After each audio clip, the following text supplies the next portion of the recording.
السلام علیکم ورحمۃ اللہ وبرکاتہ۔ گریٹ پرسنالٹیز عظیم شخصیات سیریز میں آپ تمام کا استقبال ہے۔ جانیں گے پالنپور کے عظیم رہنما اور رہبر حضرت مولانا نذیر میاں صاحب پالنپوری رحمہ اللہ کے بارے میں۔ دوستو، ہماری یہ دنیا بہت بڑی دنیا ہے۔ اس دنیا میں 200 کے قریب تقریباً ملک ہیں۔ ان ممالک میں ہمارا ایک ملک بھارت، اور بھارت میں الگ الگ اسٹیٹ ہیں 29 یا 30 کے قریب۔ اس الگ الگ اسٹیٹ میں ایک ہمارا اسٹیٹ ہے گجرات۔ اس گجرات میں 33 کے قریب ضلع ہیں۔ ان ضلعوں میں سے ہمارا ایک ضلع ہے بناسکانٹھا، اور بناسکانٹھا میں ایک شہر ہے پالنپور۔ اسی پالنپور کے ایک عظیم رہنما اور رہبر گزرے ہیں حضرت مولانا نذیر میاں صاحب رحمہ اللہ۔ اگر پالنپور کو دیکھا جائے اور اطراف پالنپور کو دیکھا جائے، یہاں میں جب پالنپور کا لفظ بولوں تو اس کا مطلب صرف پالنپور نہیں ہے، بلکہ پالنپور کی سٹی اور آس پاس کے جو تمام دیہات ہیں، جو تمام علاقے ہیں، وہ تمام علاقے بھی مراد ہیں۔ تو گجرات کے الگ الگ ضلع، بناسکانٹھا، سابرکانٹھا، مہسانہ، ان الگ الگ ضلعوں میں ایک برادری رہتی ہے، جس برادری کا نام ہے مومن قوم، جس کو مومن قوم کہا جاتا ہے، حالانکہ اس کا اصل نام ہے مؤمن قوم۔ مومن سماج بھی ہم کہتے ہیں۔ مؤمن عربی زبان کا لفظ ہے جس کے معنی ہوتے ہیں ایمان لانے والا۔ چونکہ یہ قوم پہلے مسلمان نہیں تھی، بعد میں چل کر کے اسلام لائی ہے۔ کس کے ہاتھوں اسلام لائی ہے؟ پھر ایک بار گمراہی میں چلی گئی، پھر اسلام لے آئی، پھر گمراہی میں چلی گئی۔ اس طریقے سے 3 دور گزرے ہیں جس کو ہم آگے پڑھتے ہیں۔ تو بہرحال مہسانہ، بناسکانٹھا، سابرکانٹھا اور ان کے اطراف میں ایک قوم اور ایک برادری رہتی ہے، جس برادری کا نام ہے مومن سماج، مومن قوم۔ آج اگر آپ اس مومن قوم پر نظر ڈالیں گے، اس کے حالات کا جائزہ لیں گے، یہاں کے دیہاتوں کا جائزہ لیں گے، تو یہ علاقہ بہت سرسبز و شاداب ہے، بہت روشن ہے۔ اگر باہر کا کوئی آ کر کے یہاں بسے تو وہ دیکھتا ہے کہ اس علاقے میں دینداری اپنے عروج پر ہے۔ اللہ کی توفیق سے یہاں علماء بھی بہت بڑی تعداد میں ہیں، یہاں حفاظ بھی بہت بڑی تعداد میں ہیں، یہاں مساجد کا نظام بہت اچھا ہے۔ ہر مسجد میں تقریباً 5 وقت کی نماز با جماعت ہوتی ہے۔ یہاں کے علاقوں میں مکاتب کا نظام بہت مضبوط ہے۔ شاید پورے دیہاتوں میں ایک بچہ بھی ایسا نہیں ہوگا جو مکتب کی تعلیم لیے بغیر گزرتا ہوگا۔ تو کہنے کا مطلب یہ ہے کہ ہمارا یہ جو علاقہ ہے، مومن سماج کا جو علاقہ ہے، اور اس علاقے میں بسنے والی یہ برادری جو مومن اور مومن برادری ہے، اس کی حالت بہت بہتر ہے دوسرے تمام علاقوں کے مقابلے میں۔ علماء، حفاظ، ائمہ اور مفتیان کرام، طرح طرح کے دینی شعبوں کو سنبھالنے والے لوگ یہاں پائے جاتے ہیں۔ بڑے بڑے لوگ یہاں گزرے ہیں، خاص طور سے دارالعلوم دیوبند کے صدر مفتی، صدر مدرس حضرت مفتی سعید احمد صاحب پالنپوری رحمہ اللہ، یہ بھی پالنپور ہی کے تھے۔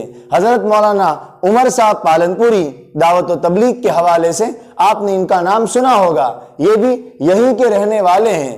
تو اور بھی بہت سے بزرگان دین گزرے ہیں۔ لیکن سوال یہاں یہ پیدا ہوتا ہے کہ آخر یہ جو مومن برادری اتنی چمکی ہے، یہ جو علاقہ اتنا سرسبز و شاداب ہے، کوئی بھی دنیا کا کام ہو بغیر محنت کے کبھی نہیں ہوتا۔ معمولی سا گھر بنانا ہو تو انسان کو کتنی محنت لگتی ہے، کاروبار جمانا ہو تو انسان کو کتنی محنت لگتی ہے۔ ہر کام آپ دیکھ لیجئے، ہر کام قربانی چاہتا ہے۔ سوال یہ پیدا ہوتا ہے کہ ہمارا یہ علاقہ کیسے چمکا؟ کیا کسی نے محنت نہیں کی؟ ایسا نہیں ہوتا۔ کوئی نہ کوئی محنت کرتا ہے، کوئی نہ کوئی اسٹرگل کرتا ہے، کوئی نہ کوئی اپنے آپ کو موم بتی کے مانند پگھال دیتا ہے، تب جا کے یہ علاقہ یا کوئی بھی علاقہ روشن ہوتا ہے۔ تو سوال یہاں یہ پیدا ہوتا ہے کہ یہ جو مومن قوم ہے یا مومن قوم ہے، اس میں اتنی چمک آئی کہاں سے؟ علاقہ پالنپور میں اتنی چمک کہاں سے آئی؟ اتنی دینداری کہاں سے آئی؟ کس کی قربانی کا نتیجہ ہے؟ تو قربانی کا نتیجہ ہے، جیسا کہ ہم نے پڑھا، حضرت مولانا نذیر میاں صاحب رحمہ اللہ اور بھی بہت سے لوگوں نے قربانیاں دی، لیکن جو سب سے بڑا نام ہمارے سامنے ابھر کر کے آتا ہے، سامنے آتا ہے، وہ نام حضرت مولانا نذیر میاں رحمہ اللہ کا ہے۔ لیکن افسوس کی بات یہ ہے کہ آج ہمارے علاقے کے اکثر افراد، بڑے بوڑھے تو پھر بھی جانتے ہیں، خاص طور سے نوجوان مجھ جیسی نسل، یہ تو دن بدن ان سے ناواقف ہوتی چلی جا رہی ہے۔ ان کو یہ پتہ ہی نہیں ہے کہ ہمارے اندر یہ دینداری کس کی قربانی کے نتیجے میں آئی ہے۔ اور یاد رکھیں، جو قوم اپنے ماضی کو بھول جاتی ہے وہ اپنے مستقبل کو تعمیر نہیں کر سکتی۔ تو ماں نذیر میاں صاحب رحمہ اللہ کے بارے میں، ان کے بچپن کے بارے میں، ان کی تعلیم کے بارے میں ہم آگے ڈیٹیل سے پڑھیں گے۔ ابھی ہمیں جو بات کرنی ہے وہ یہ کہ حضرت مولانا نذیر میاں رحمہ اللہ کے پہلے یہ مومن برادری کس کے ہاتھوں اسلام لائی۔ تو 3 دور گزرے ہیں اس مومن برادری کے، 3 دور، جس میں الگ الگ لوگوں کے ہاتھوں یہ اسلام لائی ہے۔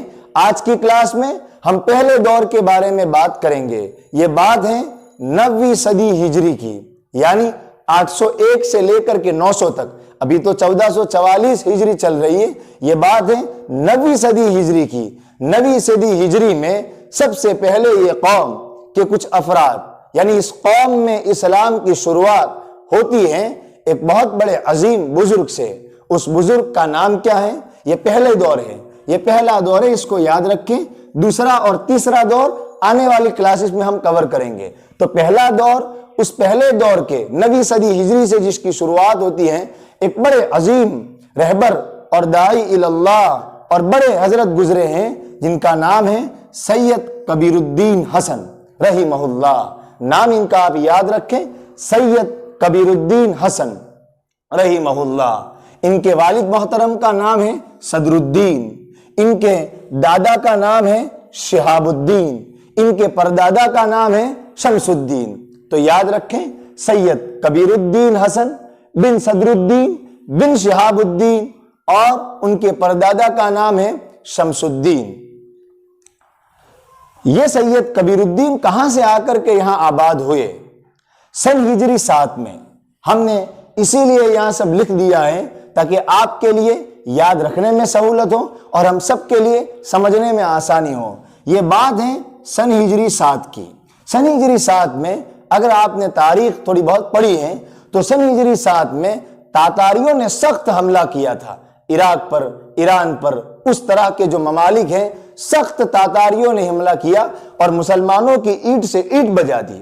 اس موقع پر یہ ہوا کہ بہت سے مسلمان وہاں سے بچنے کے لیے، تاتاریوں کے حملے سے بچنے کے لیے، بڑے بڑے علماء اور مشائخ نے اس عالم اسلام کو، عراق، ایران اور وہاں کے جو ممالک ہیں، اس کو چھوڑ کر کے الگ الگ جگہوں پر وہ اکابرین آباد ہو گئے۔ ہمارے ہندوستان میں بھی، ہمارے ملک بھارت میں بھی بڑے بڑے اکابر آ گئے تھے اس وقت جب وہاں تاتاریوں کا حملہ ہوا تھا۔ تو بہرحال اس وقت شمس الدین، جیسا کہ میں نے نام لیا، سید کبیر الدین حسن رحمہ اللہ کے جو پردادا تھے شمس الدین، یہ شمس الدین ویسے تو رہنے والے تھے عراق کے، یعنی سید کبیر الدین کے جو پردادا تھے شمس الدین، وہ رہنے والے تھے عراق کے۔ لیکن جب تاتاریوں نے عراق پر حملہ کیا تو اس وقت وہ عراق سے آ گئے ملتان۔ ملتان اس وقت ہمارے شہر بھارت کا حصہ تھا، اب الگ ہو گیا، تو ملتان آ گئے۔ ملتان میں شمس الدین، حضرت شمس الدین رحمہ اللہ ملتان آ گئے اور ملتان میں رہے۔ اس کے بعد یہاں ایک پیدائش ہوئی سید کبیر الدین کے والد محترم صدر الدین کی۔ یہ صدر الدین رحمہ اللہ پیدا ہوئے ملتان میں، اور ملتان میں پیدا ہونے کے بعد بڑے ہوئے، پھر انہوں نے گجرات کا دورہ کیا۔ کہتے ہیں کہ صدر الدین رحمہ اللہ سیر و سیاحت کرنے والے بزرگ تھے، گھومنے والے بزرگ تھے، تو انہوں نے ملتان کا دورہ کیا اور ملتان میں پیدائش ہوئی۔ ملتان کے بعد گجرات میں کچھ اور کاٹھیاواڑ کا انہوں نے دورہ کیا، یعنی اس علاقوں میں وہ آئے۔ کون؟ یہ صدر الدین رحمہ اللہ گجرات میں۔ تو گجرات میں پھر پیدائش ہوئی سید کبیر الدین رحمہ اللہ کی۔ ان شارٹ میں بات کروں، سید کبیر الدین کے جو پردادا ہیں شمس الدین، یہ شمس الدین رہنے والے تھے عراق کے۔ تاتاریوں کے حملے کی وجہ سے ملتان آئے۔ ملتان میں ان کے